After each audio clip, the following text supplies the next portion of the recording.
1847 में एक Irish artist James महोनी ने आयरलैंड के हालात की कुछ इस तरह से पिक्चर खींची। आयरलैंड की गलियां लोगों की लाशों से भरी हुई थी। माएं अपने भूखे बच्चों को सीने से लगाए रोटी के चंद टुकड़ों के लिए भीख मांग रही थी। हर तरफ गरीबी, भूख, मायूसी और मौत के साए मंडला रहे थे। आयरिश पोटैटो फैमिन, या जिसे द ग्रेट हंगर भी कहा जाता है, सिर्फ 7 सालों में 10 लाख आयरिश लोगों की जान ले चुका था। पूरे आयरलैंड की 11% आबादी इस फैमिन के नतीजे में मौत के मुंह में चली गई। ये इतना बड़ा डिजास्टर था कि आज की डेट तक आयरलैंड की आबादी रिकवर नहीं हो सकी। इस कहत के गुजरने के बाद भी कई 100 साल तक आयरलैंड एक गरीब और बैकवर्ड कंट्री ही रहा। मगर आज अगर आप दुनिया के अमीर तरीन कंट्रीज की लिस्ट देखें तो आयरलैंड आपको दूसरे नंबर पर नजर आएगा। आयरलैंड को दुनिया की सबसे एजुकेटेड, अमीर और हैप्पीएस्ट नेशन कहा जाता है। आयरलैंड की इकोनॉमी इतनी स्पीड से ग्रो कर रही है कि चंद सालों में आयरलैंड दुनिया का अमीर तरीन कंट्री बन जाएगा। लेकिन आयरलैंड के पास ना तो नॉर्वे और कतर की तरह ट्रिलियंस ऑफ डॉलर्स के ऑयल रिजर्व्स हैं, ना ही उसकी पॉपुलेशन सिंगापुर या लग्जमबर्ग की तरह छोटी है, और ना ही उसे स्विट्जरलैंड की तरह कोई तारीखी एडवांटेज मिला है। तो फिर ये इतनी बड़ी ट्रांसफॉर्मेशन कैसे हुई? भूख और मौत के साए से निकलकर आज आयरलैंड इतना अमीर कैसे बन गया? आए जानते हैं। सच ये है कि इस वीडियो में चलते हैं 19वीं सदी में, जब आयरलैंड में जिंदगी इंतहाई मुश्किल थी। उस वक्त आयरलैंड ब्रिटिश एम्पायर के कंट्रोल में था, जो उसे अच्छा खासा एक्सप्लॉइट करती थी। आयरलैंड के लोगों को सेकंड क्लास सिटीजन्स के तौर पर ट्रीट किया जाता था। आयरलैंड की 90% इकोनॉमी एग्रीकल्चर पर डिपेंडेंट थी और आयरलैंड की करीबन 80% जमीन पर एक ही चीज उगाई जाती थी और वो थी पोटैटो, जिसे हम आलू भी कहते हैं। 17वीं सदी में आयरलैंड पोटैटो कल्टीवेट करने वाला यूरोप का पहला रीजन था। यही आलू वो चीज थी जिसकी वजह से आयरलैंड की आबादी पूरे यूरोप में सबसे तेजी से बढ़ रही थी। 1700 में आयरलैंड की आबादी 3 मिलियन यानी 30 लाख थी और ये 100 सालों में बढ़कर 5 मिलियन हो गई। और फिर कहत आने से पहले 1840 में आयरलैंड की पॉपुलेशन 8 मिलियन तक जा पहुंची थी। सिर्फ 150 साल में 266% का पॉपुलेशन ग्रोथ रेट, और इसकी एक ही वजह थी और वो था पोटैटो। आलू की 1 एकड़ की फसल और गाय का दूध एक पूरी आयरिश फैमिली को पालने के लिए काफी था। और क्योंकि ये बड़ी आसानी से कहीं भी उगाया जा सकता था और वो भी काफी बड़ी क्वांटिटी में, तो ये बहुत जल्द आयरलैंड की हर फैमिली का मेन फूड सोर्स बन गया। और यही चीज आयरलैंड के लिए एक बहुत बड़ा खतरा बनने वाली थी। आयरलैंड की सारी आबादी सिर्फ एक खाने पर डिपेंडेंट हो चुकी थी और इसीलिए जब 1845 में आयरलैंड में कहत पड़ा और आलू की फसलें तबाह होना शुरू हुई तो लाखों के हिसाब से लोग मरना शुरू हो गए। आप लोगों को शायद अंदाजा नहीं है कि ये कितनी बड़ी ट्रेजेडी थी और अभी तक आयरलैंड इसके इफेक्ट से बाहर नहीं निकल सका। मैं आपको एक एग्जांपल से समझाता हूँ। 1840 में आयरलैंड की आबादी थी 8 मिलियन। 1845 में आयरलैंड में जबरदस्त फैमिन आया, जिसकी वजह से पोटैटो की करीबन 40% फसलें तबाह हो गईं और एक साल बाद 1846 में आलू की सारी फसलें तबाह हो चुकी थी। आप अंदाजा करें कि आपके पास खाने की एक ही चीज हो और वो बिल्कुल खत्म हो जाए तो क्या हशर होगा। इस सारे अरसे में ब्रिटिश एम्पायर ने आयरलैंड की बिल्कुल भी कोई मदद नहीं की। सिर्फ 10 सालों में 1845 से 1855 के दरमियान आयरलैंड की आबादी में से 30 लाख लोग कम हो गए। इस 30 लाख में से 10 लाख लोग भूख और बीमारी से मर चुके थे, जबकि बाकी 20 लाख लोग आयरलैंड छोड़कर अमेरिका की तरफ भाग गए। इतनी बड़ी इमिग्रेशन अमेरिकन हिस्ट्री में कभी नहीं हुई थी और इसीलिए 1860 में अमेरिका में 81% इमिग्रेंट्स आयरिश थे। ये इतना बड़ा लॉस था कि 200 साल गुजरने के बावजूद अभी तक आयरलैंड इस पॉपुलेशन गैप को दोबारा फिल नहीं कर सका। इसीलिए आयरलैंड आज यूरोप और दुनिया का वो अकेला कंट्री है जिसकी करंट पॉपुलेशन 1840 की पॉपुलेशन से बहुत कम है। फैमिन तो 6-7 सालों में खत्म हो गया, मगर आयरलैंड के हालात खराब से खराब होते गए। 1922 में आयरलैंड ने ब्रिटिश एम्पायर से आजादी हासिल कर ली, मगर 10 साल बाद ही उसे एक बहुत बड़ा धचका पहुंचा जब 1932 में द ग्रेट इकोनॉमिक डिप्रेशन आया। आयरलैंड पहले ही बाकी दुनिया से कट ऑफ था और ब्रिटेन से उसके रिलेशंस वैसे ही ठीक नहीं थे, जिसकी वजह से उसकी इकोनॉमी जबरदस्त क्राइसिस का शिकार हो गई। इस ग्रेट डिप्रेशन में पूरी दुनिया की इकोनॉमी तबाह हो गई थी सिवाय एक कंट्री के, और वो था Soviet union. Soviet union nationalisation और प्रोटेक्शनिस्ट पॉलिसीज की वजह से इंटरनेशनल बैंकिंग से कट ऑफ था और इसीलिए इस क्राइसिस में उसे कोई खास फर्क नहीं पड़ा।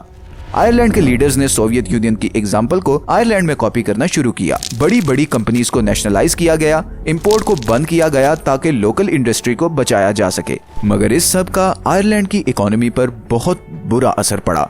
आयरलैंड के पास अपने कोई नेचुरल रिसोर्सेज तो थे नहीं और ना ही बाकी यूरोप की तरह आयरलैंड में कोई बड़ी इंडस्ट्री थी। इसीलिए इंपोर्ट बंद करने से रॉ मटेरियल की मजीद शॉर्टेज हो गई और सिर्फ 10 सालों में हालात इतने ज्यादा खराब हो गए कि 5 लाख और आयरिश आयरलैंड छोड़कर भाग गए। वर्ल्ड वॉर 2 के बाद जहां बाकी यूरोप तरक्की कर रहा था, वहीं आयरलैंड गरीब से गरीब होता जा रहा था। लेकिन ये सब अब बदलने वाला था। 1960 में आयरलैंड के प्राइम मिनिस्टर शॉन लैमास ने मशहूर आयरिश इकोनॉमिस्ट टी.के. व्हिटेकर के साथ मिलकर फैसला किया कि अब फाइनली इकोनॉमिक पॉलिसीज को बदलना पड़ेगा। दोनों ने मिलकर एक डेवलपमेंट प्लान बनाया जो आयरलैंड की तकदीर बदलने वाला था। आयरलैंड में नेशनलाइज की गई कंपनीज को दोबारा प्राइवेट कर दिया गया। फॉरेन इन्वेस्टमेंट लाने के लिए बाहर की कंपनीज पर से टैक्स रिक्वायरमेंट्स खत्म कर दी गई, इंपोर्ट खोल दी गई और सबसे बड़ा काम ये किया गया कि एक फ्री जोन बनाया गया जहां पर मौजूद किसी कंपनी से कोई टैक्स नहीं लिया जाता था।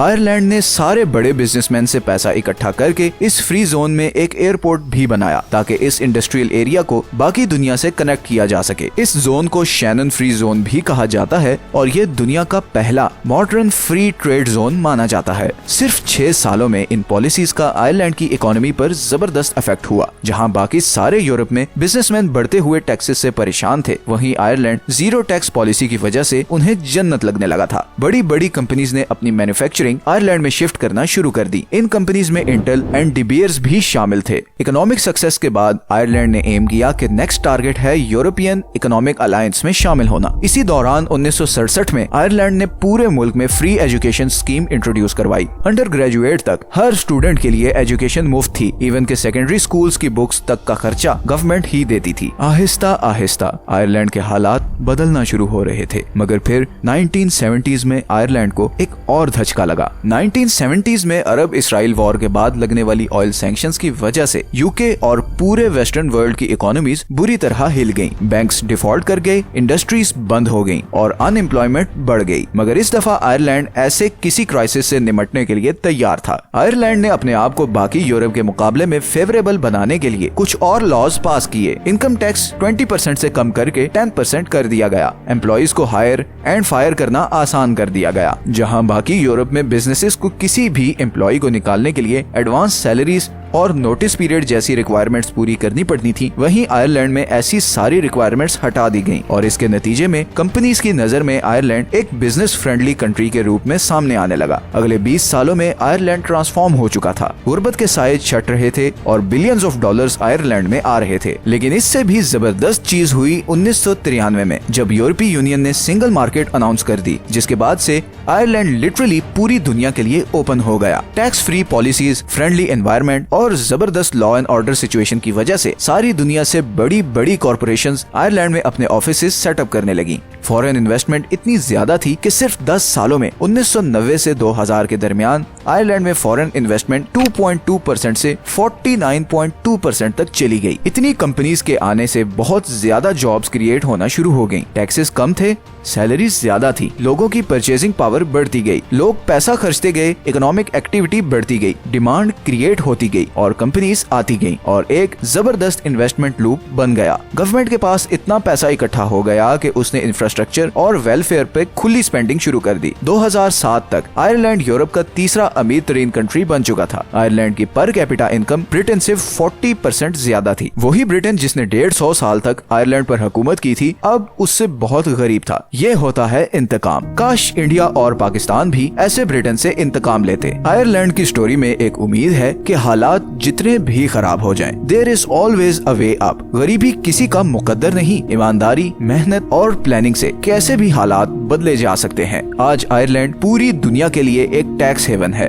2015 में एप्पल ने $300 बिलियन के एसेट्स अमेरिका से आयरलैंड ट्रांसफर किए ताकि टैक्स को अवॉइड किया जा सके। एजुकेटेड वर्कफोर्स, जबरदस्त इंफ्रास्ट्रक्चर और लो क्राइम रेट वो फैक्टर्स हैं जिनकी वजह से आयरलैंड दुनिया के सारे बिजनेसमैन के लिए बहुत अट्रैक्टिव है और यही अट्रैक्टिवनेस उसे बहुत जल्द दुनिया का सबसे अमीर कंट्री बनाने वाला है। ये हैं वो सारे सोर्सेज जहां से हमने इस वीडियो के लिए कंसल्ट किया है। अगर आपको ये वीडियो अच्छी लगी है तो इसे लाइक और चैनल को सब्सक्राइब जरूर कर दें। मिलते हैं नेक्स्ट वीडियो में। अल्लाह हाफिज।